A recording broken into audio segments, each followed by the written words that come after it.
Hi guys, and welcome to the book club. I finally finished reading the book about Chopin that I mentioned before. It's a thick book, maybe 700 pages or so. So I read it on Kindle, cheating. Here's the cover of it.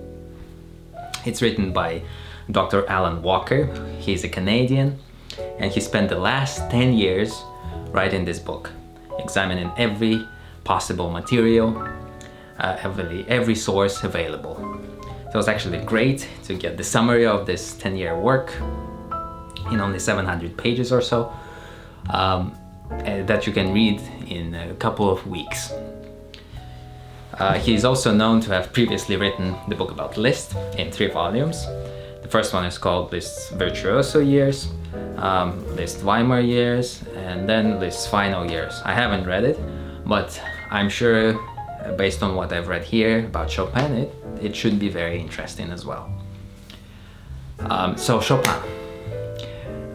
This is probably the most thorough book that I've read about Chopin, that among those that keep you interested. What I mean is that very often biographies are just so full of facts and so detailed that the text becomes too dry and it is impossible to read. Not because the topic is boring, but because it's simply poorly written. You know, like an encyclopedia. I'm sure you've come across biographies like that.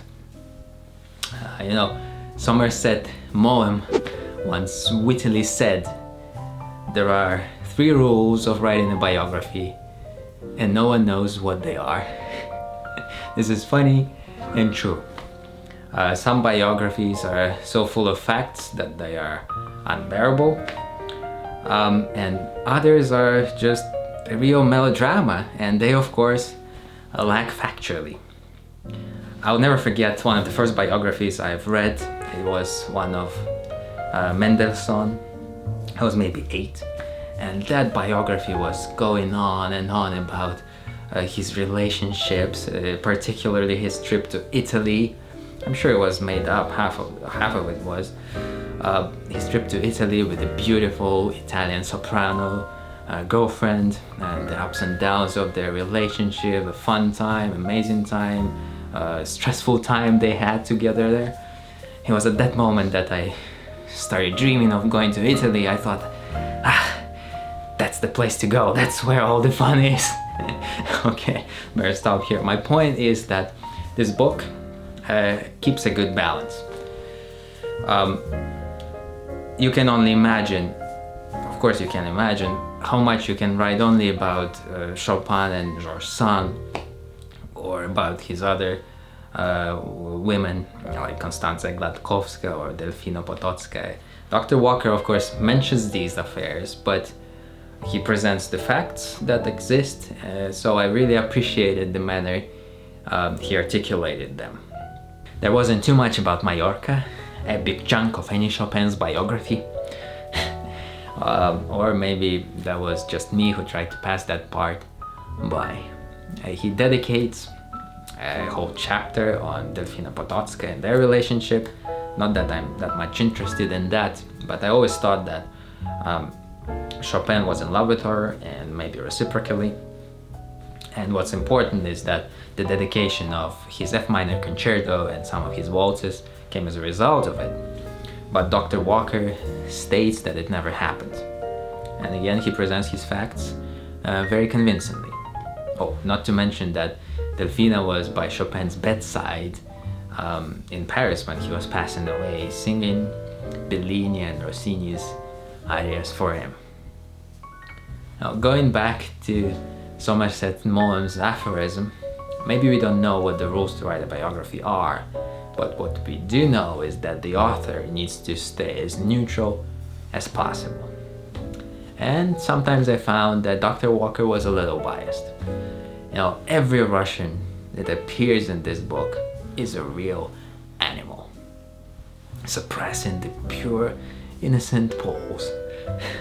Whether it's a Russian general, Russian nobility, Russian emperors, he paints all of them in horrible colors. He doesn't tin himself to write pages and pages about them. And while I understand that history is politics looking backwards, and Canadians are quite prone to it these days. I still found it a little bit too much for Chopin's biography. What I also found interesting is what he had to say about the letter that Chopin wrote to Solange, the daughter of George Sand, in 1948 when he was in England on tour. Let me read it for you. Here, I found it. So Chopin writes to her, "A strange thing happened to me while I was playing my sonata in B-flat minor for some British friends.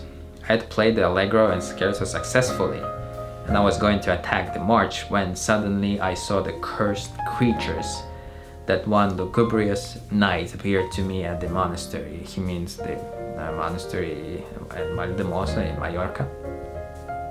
"Rising from the case of the piano. I had to go out for a moment to collect myself, after which I resumed playing without saying a word to anyone."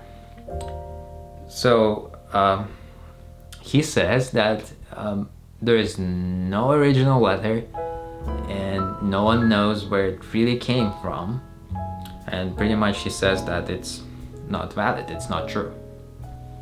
An interesting point of view. What was also interesting is that he attaches, at the end of the biography, he attaches the questionnaire that Liszt sent to Ludwika, the sister of Chopin, only 2 weeks after Chopin passed away, with questions about Chopin's life, because Liszt was preparing to write his own biography about Chopin. And that actually came out a few years later, becoming the first biography written about Chopin. Dr. Walker actually doesn't like Liszt's biography, which came as a surprise to me, and he says that Liszt was just seeking attention. I remember that I really enjoyed reading Liszt's biography. I thought it was a very beautiful and poetic dedication to Chopin, kind of homage. Liszt actually always wrote with great admiration about Chopin in his articles during Chopin's lifetime as well. Something that Chopin could never reciprocate. I think it says a lot about Liszt as a person, personally. And in the end, you can always say that about any biographer, that they're just seeking attention and trying to capitalize on someone else's great life.